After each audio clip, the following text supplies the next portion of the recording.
ஆனா அவர் எங்க வராருன்னா இதை ஏன் இஸ்லாமிய வழிபாட்டு தலம் கிறிஸ்துவ வழிபாட்டு தலத்துக்கு போகலன்னு கேட்கிறேன். கொஞ்சம் அறிவு புரிதலோட இந்த கேள்வி அணுகணும். 1817 தொடங்கி 63 Bengal and Madras regulation act வருது. இது எல்லாமே ரெவென்யூ போர்டுக்கு கீழே கொண்டு வராங்க, வருவாய்த்துறைக்கு கீழே. அப்ப மாஸ்க்ல இருந்து எல்லாத்தையுமே வருவாய்த்துறை. இன்னைக்கு பாத்தீங்கன்னாலும் நீங்க வக்ஃப் போர்டுல ஒரு ட்ரஸ்ட் இருக்குன்னா அது ட்ரஸ்ட் ஆக்டுக்கு கீழே தான் வரும்.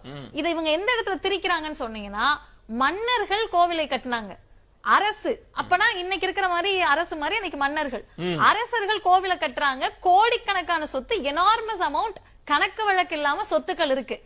அப்போ மாஸ்கும் இந்த மசூதிகளும் தேவாலயங்களும் பப்ளிக் ப்ராப்பர்ட்டியா எந்த இடத்துலயுமே தேவாலயங்களும் நம்ம கணக்குல எடுக்க முடியாது, பொது சொத்துக்களா இல்ல. இப்பவுமே இது என்னோட குலதெய்வ கோவிலா இருக்குன்னு வச்சுக்கோங்க, இல்ல உங்க குலதெய்வ கோவிலா இருக்குன்னா அது பிரைவேட் ப்ராப்பர்ட்டி, அது அரசு வர முடியாது, வராது. பப்ளிக் ப்ராப்பர்ட்டியா இருக்கிறப்ப இப்ப நீங்க சிதம்பரம் தீட்சிதர்கள் உட்கார்ந்துகிட்டு என்ன கனக சபையில ஏத்த மாட்டேன்னு சொன்னா, இந்து சமய அறநிலையத்துறை சட்டத்துக்கு கீழே அந்த கோவில் வந்தா நான் கனக சபையில ஏறுவேன். வணக்கம். நம்ம யாரை பத்தி பார்க்க போறோம்னு பாத்தீங்கன்னா, மதிவதனி அப்படின்னு சொல்லிட்டு திடல் தற்கொலையை பத்தி தான் நம்ம இன்னைக்கு பார்க்க போறோம். ஏன் இன்னைக்கு அவங்கள பற்றி பார்க்குறோம்னா, நான் இப்போ ரீசெண்டாக யூடியூப்பில் ஒரு ஷார்ட்ஸ் பார்த்துருக்கும் போது ஒரு விஷயம் பார்த்தேன். அக்கா ரொம்ப தெளிவாக ஒரு விஷயம் பேசியிருந்தாங்க.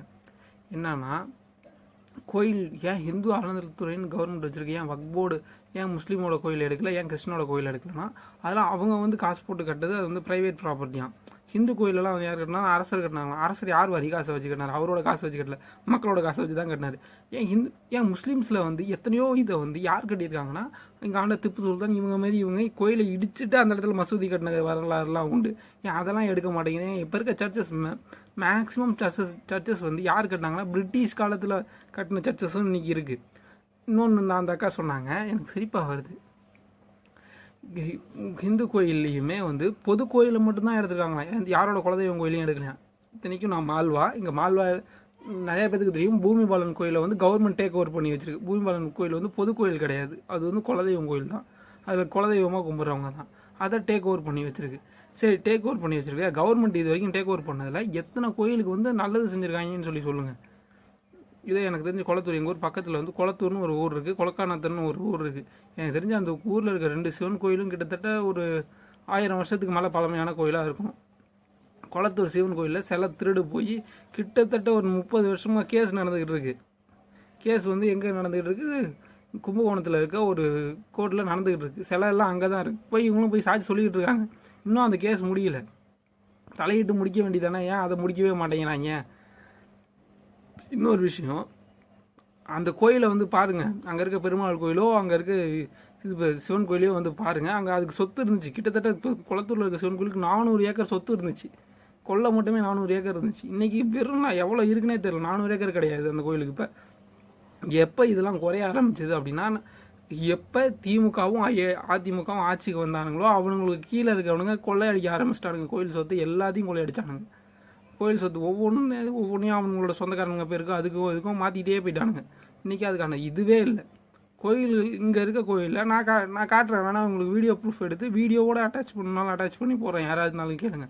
நான் அந்த கோயிலுக்கே போயிட்டு வீடியோ எடுத்து போடுறேன். 2 கோயிலையும் வீடியோ எடுத்து போடுறேன். அந்த கோயிலோட நிலைமை இன்னைக்கு எப்படி இருக்குன்னு ஒரு 10 வருஷத்தில் அந்த கோயில் சுத்தமாக இருந்ததுக்கான அடையாளமே தெரியாமல் போகிற அளவுக்கு டேமேஜாகவும் சுற்றி எப்படி கருவேலி காடும் இதுவுமா வெறும் இதுவோ பொட்டல் காடு மாரி போட்டு வச்சுருக்காங்க. நான் காட்டுறேன். கவர்மெண்ட் கீழே தானே இருக்குது, கவர்மெண்ட் எடுத்து காட்டலாம்ல. அப்போ இங்கே இருக்க வரி பணம் மிச்சமாக இருக்கான், அதை எடுத்து நாங்கள் காலேஜ் கட்டுவோம் அது கட்டுவோங்கிறானுங்க. ஏன் அதே இடிஞ்சு போன கோயில் கட்டணும்? முதல்ல கோயிலில் வர வருமானத்தை அந்த கோயிலில் இன்வெஸ்ட் பண்ணுங்கடா. அதை விட்டுட்டு நீங்கள் காலேஜ் கட்டி படிக்க வைக்கணும். அப்புறம் எதுக்கடா நீங்கள் கவர்மெண்ட் இருக்கீங்க, கோயில் காசு எடுத்து தான் காலேஜ் கட்டுவீங்களா?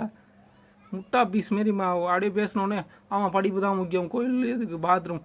நான் கேட்குறேன், முதல்ல நீ சம்பாதிக்கிற சொத்தை நீ சம்பாதிக்கணும், உன் பிள்ளைக்கு தான் சேர்த்து வைப்பேன். உன்கிட்ட காசு இருக்குது, உன்கிட்ட இந்த காசு வருதுன்னு சொல்லி நான் போய் உங்கள்கிட்ட காசை பிடிங்கி கொண்டு போய் பக்கத்து வீட்டுக்காரனுக்கு நான் வீடு கட்டி தரேன், அவனுக்கு வீடு இல்லைன்னு சொன்னால் நீ ஒத்துக்குவீங்களா? ஒத்துக்க மாட்டீங்கல்ல.